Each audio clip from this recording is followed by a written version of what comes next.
3 सालों में आप इस मुख्य द्वार से घुसिए और आप पीछे तक जाके देखिए, इधर सब कुछ तहस-नहस हो रखा है। चाहे आप किसी विभाग में चले जाइए, किसी भी संगठक महाविद्यालय में चले जाइए। हम चाहते हैं कि छात्र संघ चुनाव बहाल होए, हमारा एक लोकतांत्रिक माध्यम हो, बात करने का, संवाद करने का एक माध्यम हो। राजस्थान कॉलेज में कई कमरे ऐसे जिनमें चलती क्लासों में छत गिरी गई है बच्चों के ऊपर। जब बच्चा स्पोर्ट्स ग्राउंड में जाता है तो उसमें कोई कोच नहीं मिलता उनको।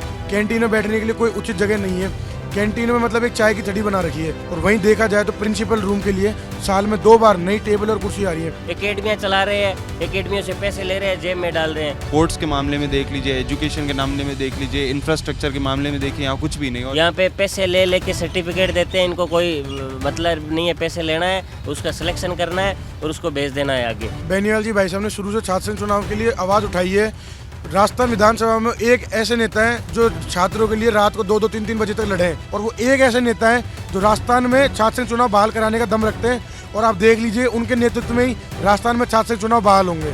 और अगर सरकार नहीं करती है, इस पर एक्शन नहीं लेती है, विश्वविद्यालय प्रशासन हमारी मांगे नहीं मानता है, तो हम इसको उग्र करेंगे। राजस्थान में जैसे ही पंचायत और निकाय चुनाव की तारीख के नज़दीक आने की बात हुई है, इस बीच छात्रों को उम्मीद है कि जो पूर्ववर्ती सरकार में छात्र संघ चुनावों पर बैन लगा दिया गया था उसे खोल सकती है सरकार। लेकिन सबसे बड़ा मुद्दा ये है कि जिन आधारों पर छात्र संघ चुनावों पर बैन लगाया गया, उन आधारों के किस दौरान समाधान हो पाएगा, ये छात्रों से हम जानेंगे। पिछले 13 दिनों से ये छात्र अपनी मांगों को लेकर यहाँ धरने पर बैठे हुए हैं, क्योंकि जब से छात्र संघ चुनाव बंद हुए हैं तब से यूनिवर्सिटी के विद्यार्थियों पर, ख़ास तौर पर उनकी शिक्षा और उनके और अदर एक्टिविटी पर बड़ा प्रभाव पड़ा है। सबसे पहले मैं आपसे जानूंगा कि एक तो छात्र संघ चुनाव जो बंद हुए हैं उसमें कई सारे एंगल दिए गए। एक तो सबसे बड़ा ये कहा गया कि पार्षदों में इतना पैसा खर्च नहीं होता जितना प्रचार प्रसार छात्रों के चुनाव में खर्च होता था। दूसरा ये भी कहा गया कि प्रचार प्रसार के दौरान छात्रों की पढ़ाई डिस्टर्ब होती है और बच्चे पढ़ नहीं पाते थे, जिसकी वजह से। और तीसरा, लॉ एंड ऑर्डर बिगड़ता था, आए दिन लड़ाई झगड़े होते थे। इन विषय को लेकर पूर्ववर्ती गहलोत सरकार ने छात्र संघ चुनाव बंद कर दिए। आपके पास क्या आधार है और क्या सरकार के पास, क्या आपके पास समाधान किस विषय का है? कैसे सरकार को इस बात को समझाने की बात करोगे कि छात्र संघ चुनाव वापस से करा दिया जाए? देखिए, पहली बात तो जो आप बोल रहे हो कि पार्षदों से ज़्यादा पैसे खर्च करते हैं, यहाँ की माननीय सुप्रीम कोर्ट ने लिंग 2 कमेटी की सिफारिशों पे एक समिति बना के रूल और रेगुलेशन बनाए थे। उनके हिसाब से राजस्थान विश्वविद्यालय में चुनाव होते हैं। ये 2010 में बनाए थे, तो वहाँ का समय आज के समय में अंतर बहुत आ गया। 16 साल हो गए वो नियमों को बनाते हुए। तो उसके हिसाब से देखा जाए तो अगर बोला जाता है कि पार्षदों से ज़्यादा पैसे खर्च करते हैं, हमने तो ऐसा देखा नहीं। हमने जब तक चुनाव में पार्टिसिपेट किया है, हमने जो चुनाव देखे उसमें ऐसा कुछ नहीं है। ये बाहर की गतिविधियाँ है, ये केवल यहाँ की सरकार इनको बंद करने का एक बहाना है, ऐसा कुछ नहीं है। अगर ऐसा कोई करता है तो आप उसको चुनाव से डीबार करें, उनको बाहर का रास्ता दिखाए, उनके सख्ती से कानून का पालन कराए। ये काम प्रशासन का और सरकार का और विश्वविद्यालय प्रशासन का होता है। अगर कोई नियमों का उल्लंघन करता है तो आप उसको सजा दें, आप उसको डीबार करें। और बात रही दूसरी जो कि शिक्षा बाधित होती है, ऐसा कुछ नहीं है। यहाँ जब लोकसभा और विधानसभा के चुनाव होते हैं तो राजस्थान कॉलेज और कॉमर्स कॉलेज की बिल्डिंगों को 2-2, 3-3 महीने के लिए उनको दे दिया जाता है, तब पढ़ाई कहाँ चली जाती है। यहाँ पे बहुत से जो यहाँ की वीसी एरियो वो अपने स्वार्थ, राजनीतिक स्वार्थ के लिए बहुत से प्रोग्राम आयोजित कराती है, तो तब पढ़ाई कहाँ चली जाती है। पढ़ाई ऐसे कतई डिस्टर्ब नहीं होती। छात्र संघ चुनाव होते हैं तो उनसे बच्चों का सर्वांगीण विकास होता है, बच्चे को समाज में रहना सीखना, बहुत कुछ सीखने को मिलता है, अपना नेतृत्व चुनने का मिलता है। बच्चों को वोट किसको डाले ये सीखता है बच्चा कि कौन सही उम्मीदवार है, कौन सही नहीं है उम्मीदवार। उसके साथ साथ जो लोग इस चुनाव में पार्टिसिपेट करते हैं वो नेतृत्व करना सीखते हैं। अब कहाँ पढ़ाई डिस्टर्ब नहीं हो रही बताओ। पीजी के एडमिशन अभी तक शुरू नहीं हुए, उनकी अभी तक फॉर्म चल रहे हैं, सितंबर में जाके इनके एडमिशन होंगे। अब जानबूझकर प्रशासन ना कभी तो परीक्षा का परिणाम टाइम पे निकालता, ना कभी प्रवेश प्रक्रिया टाइम पे कराता, ना कभी कोई एग्ज़ाम टाइम पे कराता, तब पढ़ाई डिस्टर्ब होने कहाँ चली जाती है। ना लाइब्रेरी सही चल रही, वो पढ़ाई डिस्टर्ब होने का सबसे बड़ा कारण है कि लाइब्रेरी के 2 ही हॉल खुले हैं, वहाँ पे भीड़ हो जाती है, बच्चे ढंग से बैठ नहीं पाते। 3 हॉल खुले हैं, तब वहाँ पर बच्चों की पढ़ाई डिस्टर्ब नहीं होती। उसके साथ साथ पूरी फैकल्टी नहीं है विश्वविद्यालय में, जितने शिक्षक होने चाहिए उतने शिक्षक ही नहीं है। कोई अब देखो महाराजा कॉलेज की बात है, वहाँ सांख्यिकी ऑनर्स के बच्चों के प्रोग्राम को ही बंद कर दिया क्योंकि वहाँ पे शिक्षक नहीं थे। उनकी 1 साल ख़राब हो गई, उनसे फ़ीस ले ली, उनके साथ धोखाधड़ी हुई थी। ऐसा कुछ नहीं है, केवल विश्वविद्यालय प्रशासन और सरकार बरगलाना चाहता है, बच्चों को उनके लोकतांत्रिक अधिकारों से दूर भगाना चाहता है। हम चाहते हैं कि छात्र संघ चुनाव बहाल होए, हमारा एक लोकतांत्रिक माध्यम हो, बात करने का, संवाद करने का एक माध्यम हो। तो इसके लिए हम बैठे हैं 13 दिन से धरने में, और अगर सरकार नहीं करती है, इस पर एक्शन नहीं लेती है, विश्वविद्यालय प्रशासन हमारी मांगे नहीं मानता है, तो हम इसको उग्र करेंगे। एक चीज़ और है कि ये जो चुनाव होते हैं उसमें छात्रों के साथ साथ ऐसा तो नहीं है कि पिछले कुछ दिनों में हमने देखा कि जैसे निर्मल चौधरी वर्तमान में चाहे कार्यकाल पूरा हो चुका हो लेकिन वर्तमान में अध्यक्ष है, लेकिन मुद्दों पे आते नहीं है, फिर छात्र वोट क्यों दें? इन तमाम विषयों को भी एक बड़ा गौर करना है। देखिए, वो एक उनकी सोच है, वो आते हैं या नहीं आते, लेकिन जो यहाँ संघर्ष कर रहे हैं, जैसे हम कोई भी यहाँ दिक्कत होती है तो हम आने को तैयार है। हम किसी भी छात्र के साथ कोई दिक्कत होती है, किसी के साथ अन्याय होता है, किसी के साथ अनियमितता होती है, तो हम सबसे पहले खड़े मिलते हैं इधर। तो हम चाहते हैं कि छात्र संघ चुनाव हो, छात्रों को प्रतिनिधित्व करने का मौका मिले, नेतृत्व करने का मौका मिले, क्योंकि ये छात्र संघ चुनाव जो होते हैं वो एक मंच होता है। केवल यहाँ राजनीति चमकाना कोई उद्देश्य नहीं है। हम चाहते हैं कि छात्र संघ चुनाव हो, हमें एक मंच मिले, हमें एक प्रतिनिधित्व मिले, नेतृत्व करने की क्षमता आए हम में, और हम सबसे मतलब मिलजुल कर रहें। कोई मतलब जो ये बहाने हैं कि हुड़दंग मचता है, पैसे खर्च करते हैं, ये सब बेबुनियाद है। लेकिन ऐसा तो होता ना कि लोग छात्र संघ चुनाव में यहाँ कोई अध्यक्ष बनता है, उसका जो दिमाग है, उसकी सोच है, वो विधायक के टिकट की ओर से देखिए, ये अपनी अपनी सोच है, हर कोई ऐसा नहीं सोचता है। कोई बड़ा खेलना चाहता है, कोई बड़े मैदान में उतरना चाहता है, तो हो सकता है वो उसकी सोच हो, लेकिन यहाँ जो संघर्ष करके जाएगा वो बिल्कुल ये चाहेगा कि मैं यहाँ पढ़ा लिखा हूँ, मैं मेरे क्षेत्र के बारे में कुछ सोचूं, मेरे लोगों के बारे में कुछ सोचूं। तो ये कोई गलत बात नहीं है, कोई आगे जाकर संघर्ष करो, मेहनत करो, कोई भी बड़ी बात नहीं है। आप कर सकते हैं, विधायक की कर सकते हैं, लोकसभा की कर सकते हैं। शासन झुकता है जब छात्र राजनीति से निकलकर लोग निकलते हैं, छात्रों की आवाज़ उठाते हैं। जैसे अभी लोग आरोप लगा रहे हैं कि वीसी सुनती नहीं है, तमाम फैकल्टीज़ भी नहीं है। जब एक सीधे तौर पर एक अध्यक्ष की नियुक्ति होती है तो तब झुकाव होता है। बिल्कुल, सब झुकाव होता है, क्योंकि वो छात्रों के द्वारा चुना हुआ प्रतिनिधि है, कोई किसी का नियुक्त करा हुआ नहीं है। जो छात्रों का चुना हुआ है वो जाएगा, उनसे सवाल पूछेगा, उनके सामने जो भी अनियमितताएं आ रही है वो उनके सामने रखेगा। चाहे वीसी हो, चाहे आरयू प्रशासन हो, वो उन्हें माननी ही पड़ेगी। 3-4 साल में कितना प्रभाव पड़ा यूनिवर्सिटी की व्यवस्थाओं पर? 3 सालों में आप इस मुख्य द्वार से घुसिए और आप पीछे तक जाके देखिए, इधर सब कुछ तहस नहस हो रखा है। चाहे आप किसी भी विभाग में चले जाइए, किसी भी संगठक महाविद्यालय में चले जाइए, हालत इतनी खस्ता है इस विश्वविद्यालय की। इन्हें भी ध्यान है, लेकिन ये इन बातों पे गौर नहीं करते, ये दिखाने के लिए कि ये जो यहाँ बैठे हैं या उनसे कोई सवाल पूछते हैं, वो सब अपने मतलब से बैठे हैं, अपनी राजनीति चमकाने के लिए बैठे हैं। यहाँ सब कुछ तहस नहस, आप स्पोर्ट्स के मामले में देख लीजिए, एजुकेशन के मामले में देख लीजिए, इंफ्रास्ट्रक्चर के मामले में देखिए, यहाँ कुछ भी नहीं। और जब इनसे सवाल पूछते हैं तो उन सवालों से दूर भागते हैं। एक और भाई है, भरतपुर के हैं भाई, वहाँ भी बड़ी यूनिवर्सिटी है, मुख्यमंत्री का गृह जिला भी है। क्या व्यवस्थाएं हैं सरकार की, इतनी शिथिलताएं क्यों है? छात्र बार बार कह चुके हैं, सरकार क्यों नहीं ध्यान दे रही? कई ऐसे विधायक मंत्री है बीजेपी में भी जो छात्र राजनीति। देखिए, सरकार ये नहीं चाहती कि कोई भी युवा छात्र संघ चुनाव लड़के आ गया है और उनकी सीट पर दावेदारी पेश करे। वो ये चाहता है कि हम 5, 10, 15 साल अपनी सीट पर रहें, उसके बाद हमारे बच्चों को मौका दें। वो परिवारवाद की राजनीति को आगे बढ़ाना चाहते हैं, जबकि आम छात्र यूनिवर्सिटी में, कॉलेजों में संघर्ष करके खुद अपने दम पर आगे बढ़ना चाह रहा है। पर विश्वविद्यालय प्रशासन और पुलिस प्रशासन उनको नहीं चाहती, क्योंकि कोई आम छात्र अगर आगे बढ़ेगा तो आम छात्रों की परेशानियों को आगे लाएगा। जैसे कि राजस्थान कॉलेज में देखा जा रहा है, ना वहाँ पर क्लासें टाइम से लग रही, ना वहाँ पर कॉलेज की टीम प्रॉपर आ रही चेक करने के लिए। हमने कई बार वीसी मैडम का धरना दिया है कि यहाँ से कोई कमेटी टीम बनाई जाए जो हर कॉलेज की नियुक्ति पे, हर कॉलेज में क्या समस्या है उसको देख के है, पर आज तक कोई भी टीम नहीं गई है।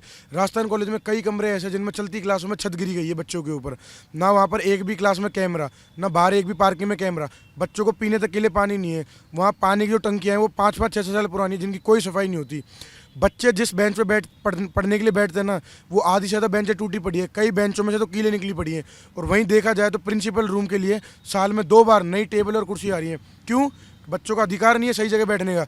कॉलेज का इंफ्रास्ट्रक्चर बनाने के लिए बच्चों की फ़ीस दी जा रही है, तो क्या बच्चों को अधिकार नहीं है कि अपनी फ़ीस का मूलभूत पूरे रूप ले सकें? कैंटीन में बैठने के लिए कोई उचित जगह नहीं है। कैंटीन में मतलब एक चाय की छड़ी बना रखी है, ना तो वहाँ धूप से बचने की कोई जगह, ना बारिश से बचने की कोई जगह। कभी 50 बच्चे भी अगर इकट्ठे हो जाते तो कैंटीन में बैठने की 1% जगह नहीं होती। क्यों? इसका क्या कारण है? इसका ये कारण है कि महाविद्यालय प्रशासन और विश्वविद्यालय प्रशासन बिल्कुल ध्यान नहीं देना चाहता। वो ये चाहता है कि तुम तो एडमिशन लो, फीस दो और बाकी घर पे बैठो। पेपर दोगे, हम बैग लगाएंगे, तुम रिवेल के नाम पे हमें पैसे देना, हम तुम्हें पास कर देंगे। तो विश्वविद्यालय प्रशासन बिल्कुल नहीं चाहता है कि यूनिवर्सिटी का बच्चा आगे बढ़े, किसी भी क्षेत्र में आगे बढ़े, नहीं राजनीति के अलावा पढ़ाई के क्षेत्र में भी आगे बढ़े। स्पोर्ट्स का मामला है, बिल्कुल ख़राब पड़ा है। लॉ कॉलेज का हाल देखो तो लॉ कॉलेज का जो बोर्ड है ना, पिछले 20 दिन से वो बोर्ड टूटा पड़ा है। क्यों टूटा पड़ा है? वीसी मैडम के पास जा रहे हो, वीसी मैडम ये बहाना मार देती है कि वो बोर्ड तो सही है। मैम के पास जाता है कि मैम आप चेक करने जाते हो, चेक करने कोई नहीं जाता। क्यों? क्योंकि चेक करने जाएंगे तो पता पड़ जाएगा कि धांधली कितनी बड़ी हुई है, मैम ने कितना पैसा खाया हुआ है।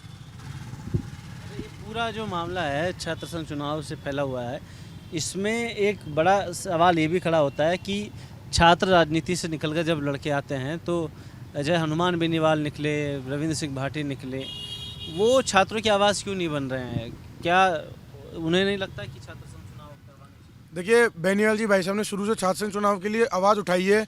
राजस्थान विधानसभा में एक ऐसे नेता हैं जो छात्रों के लिए रात को 2-2, 3-3 बजे तक लड़े हैं।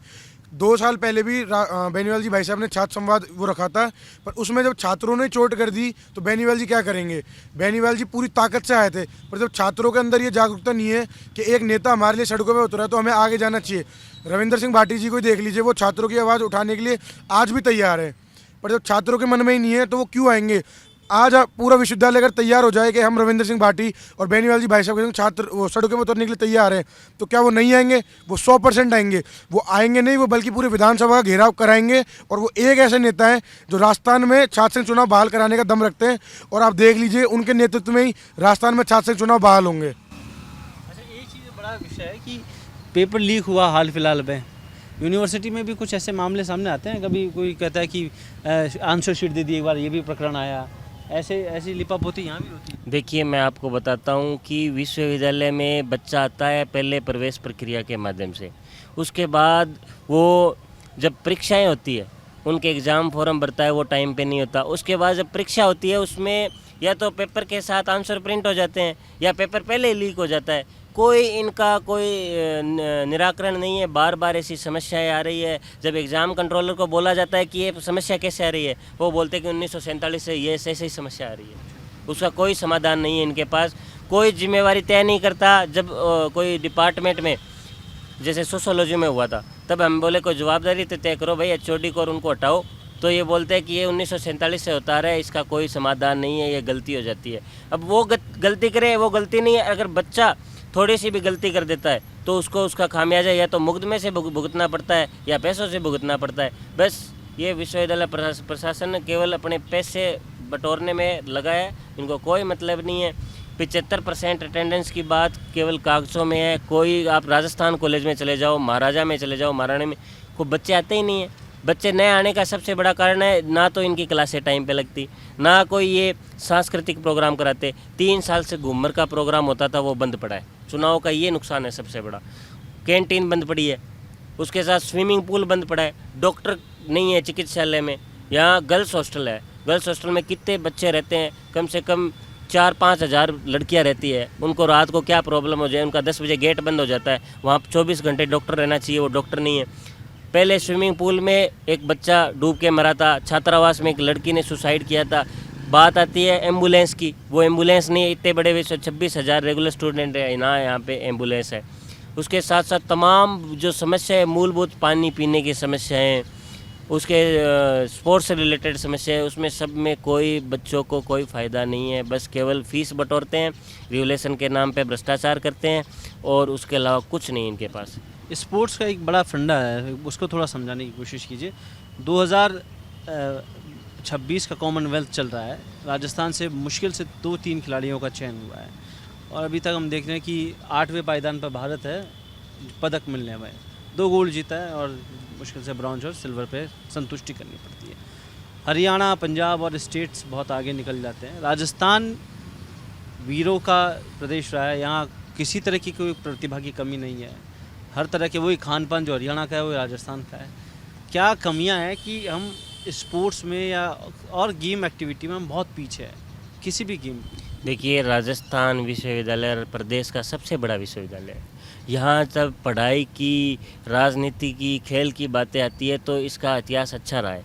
पर फिलहाल की ये स्थिति है, जब बच्चा स्पोर्ट्स ग्राउंड में जाता है तो उसमें कोई कोच नहीं मिलता उनको, क्योंकि यही एक जगह है जिसके माध्यम से वो खेल यहाँ से शुरू करता है, यहाँ अच्छा प्रशिक्षण करता है, उसके बाद वो नेशनल इंटरनेशनल लेवल पर जाता है।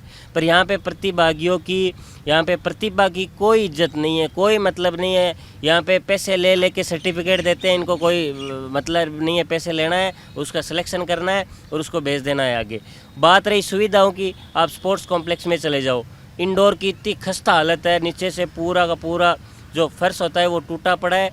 उसके साथ साथ जो आउटडोर की बात आती है, ना कोई रनिंग ट्रैक है, और जो फुटबॉल की, क्रिकेट के जो ग्राउंड है उनको बस बाहर के लोगों को इवेंट करने के लिए दे दिए जाते हैं और वो पैसे लेके और जेब में डाल लेते हैं। एकेडमियाँ चला रहे हैं, एकेडमियों से पैसे ले रहे हैं, जेब में डाल रहे हैं। तब बच्चे बोलते हैं कि हमारा इंडोर सही कराओ, हमारी लाइटिंग सही कराओ, तब बोलते हैं कि हमारा पैसा जैसे सरकारी प्रक्रिया के माध्यम से आएगा, टाइम लगेगा। तो सबसे बड़ी कमी यही है कि अपने विश्वविद्यालय के, राजस्थान के सबसे बड़े विश्वविद्यालय में खेल की इतनी बुरी हालत है। कैसे जाएंगे ओलंपिक, कहाँ खेलेंगे, नेशनल इंटरनेशनल कैसे खेलेंगे? यहाँ पे उनको सुविधा ही नहीं मिल रही, यहाँ उनके पैसों को खाया जा रहा है, उनकी प्रतिभा की कोई इज्जत नहीं है, तो कैसे जाएंगे आगे? सबसे बड़ी गलती इस विश्वविद्यालय प्रशासन की है। सबसे जिम्मेवार भी ये है, बच्चों को आगे न बढ़ने का सबसे बड़ा जिम्मेवार विश्वविद्यालय प्रशासन है। ये धीरे धीरे इस विश्वविद्यालय को प्राइवेटाइजेशन करना चाहते हैं। SFS कोर्स बढ़ते जा रहे हैं, खेल में भी ये हाल है, और ये इसको तहस नहस करने पे कल को इसमें कोई होटल खोलेंगे, वही काम करना है इनको। देखिए, बहुत साधारण सी बात है कि राजस्थान विश्वविद्यालय या फिर राजस्थान के अमूमन ज़्यादातर जो कॉलेजेस है उनमें छात्र संघ चुनाव की एक बार फिर से मांग उठी है। और मांग इस कदर भी है कि पिछले 3 सालों के अंदर जो छात्रों ने दंश झेला है वो प्रशासन के और कॉलेज प्रशासन के खिलाफ बिल्कुल सख्त रवैया अपनाए हुए हैं। पिछले कुछ सालों के अंदर शिक्षा व्यवस्था के साथ में कॉलेज के अंदर की जो हालत बदली है वो शायद छात्र अच्छे से समझ पाते हैं। आप और हम बैठकर अपने घरों पे, कमरों में शायद वो तस्वीर नहीं समझ पाए। पिछले लंबे समय से ये लोग अपनी मांगों पर अड़े हुए हैं। इससे पहले भी अलग अलग मौसम में, चाहे भरी गर्मी हो, धूप हो, बारिश हो या फिर सर्दी का मौसम हो, पिछले 3 सालों के भीतर में इन्होंने हर तरह से सरकार, प्रशासन, कॉलेज प्रशासन को बार बार समझाने की कोशिश की है, उनसे आह्वान किया है, लेकिन अभी तक कोई उनकी बात सुनने वाला नहीं है। अब उम्मीद है कि मानसून सत्र है और इस बीच कोई ना कोई विधायक इनकी बात ज़रूर उठाएगा और हो सकता है जल्द ही छात्र संघ चुनाव कराने पर सरकार एक बार फिर से मन बना सके। कैमरा पर्सन त्रिलोक के साथ कुलदीप, रिपोर्ट भारत, जयपुर।